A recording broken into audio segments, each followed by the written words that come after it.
That Plainview American Navy ship was the one that launched before it even took off, sending chills down the spine of the Soviet Union.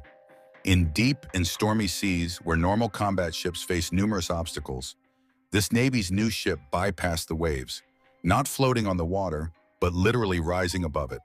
However, the surprising thing is that if this ship was so advanced, then what exactly were the issues that led the Navy to decommission it forever? This is the story from 1960, during the Cold War between America and the Soviet Union after World War II.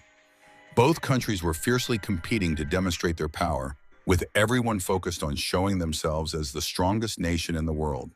For this, it was necessary to invent something, a technology so advanced that the world had never seen anything like it before.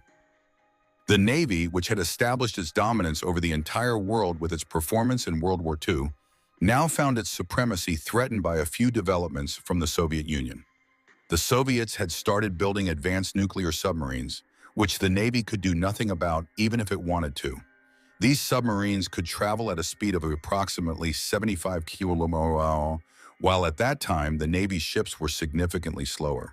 Not only were they faster, but they could also dive to a depth of 350 meters, effectively hiding from the Navy's radar and sonar scanning systems. America feared that the Soviet submarines could easily follow the Navy's ships and attack them, and even if detected by the combat ship's radar, the Navy wouldn't be able to do anything because the submarines were too fast to catch. Moreover, the torpedo missiles at that time, which were underwater guided missiles, were much slower than the Soviet submarines. The problem of Soviet submarines had become a major concern for the Navy. The only solution was to build a ship that could travel even faster than the Soviet submarines. What the Navy officials were looking for had already been invented by an Italian engineer in 1906. He had created a boat that could travel much faster using underwater wings. These underwater wings were attached beneath the boat, and when the boat picked up some speed, the water pressure would lift these wings, raising the boat's body above the water, with only the wings remaining in contact with the water. This reduced the drag caused by the water, allowing the boat to travel much faster. This design was named the hydrofoil. After the invention of the hydrofoil in 1906, it was gradually advanced over time. By the 1950s, this technology had been applied to commercial yachts as well. The Navy liked the hydrofoil design, but there was one problem. It could only operate in calm waters, where the sea was relatively calm. However, in the oceans, where the Navy needed it, the waves were much more dangerous, making it impossible to travel fast in such conditions. This is why the Navy decided to make some changes to the hydrofoil design. The underwater wings were flattened and positioned deeper in the water. This allowed the waves to pass between the boat's body and the wings, enabling the boat to maintain its speed smoothly even in rough waters. The only challenge with this new design was that the wings had to be continuously adjusted to keep the boat stable at all times. Fortunately, this technology had now been developed, and it became clear to the Navy that this design would be the best to compete with Soviet submarines.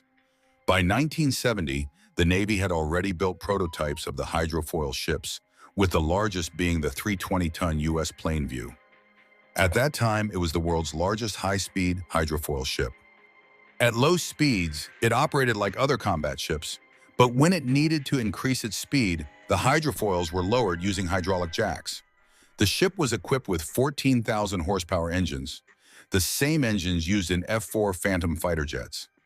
With the help of these engines and hydrofoils, the U.S. Plainview could travel at a speed of 91 km/h, which was 16 km/h faster than the Soviet submarines. Additionally, there was an option to install additional jet engines on the U.S. Plainview, allowing it to achieve a speed of 170 km/h. Moreover, the U.S. Plainview was equipped with an advanced automatic control system that could control the hydrofoils even in 10-foot waves. The Navy spent a significant amount of money to develop these hydrofoil ships, but their construction took much longer than expected, about 14 years. By the time they were ready in 1974, other technologies had already been developed that could track submarines and target them using helicopters. This meant that the hydrofoil, which had been built for a specific purpose, was no longer needed. As a result, the only role left for the hydrofoils was fast patrolling. Furthermore, the drawbacks of the hydrofoil outweighed its benefits. One major issue was that its durability was much lower compared to normal combat ships. It also couldn't carry a heavy load, which meant it couldn't be equipped with heavy weapons. Additionally, due to high fuel consumption, it wasn't cost-effective compared to conventional ships. In the end, the Navy's experiment, while somewhat successful, also faced considerable opposition. The hydrofoil became a controversy, as no one wanted to see the Navy's budget wasted on something that could be achieved at a much lower cost.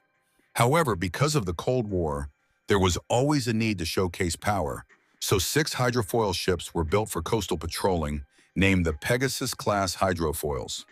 These ships remained in service for 10 years, but after the Soviet Union collapsed in 1991 and the Cold War ended, they were finally decommissioned in 1994. The ship that once soared high now lies abandoned on the shores of Astoria. If you enjoyed this video and would like to see more like it, please subscribe to the channel.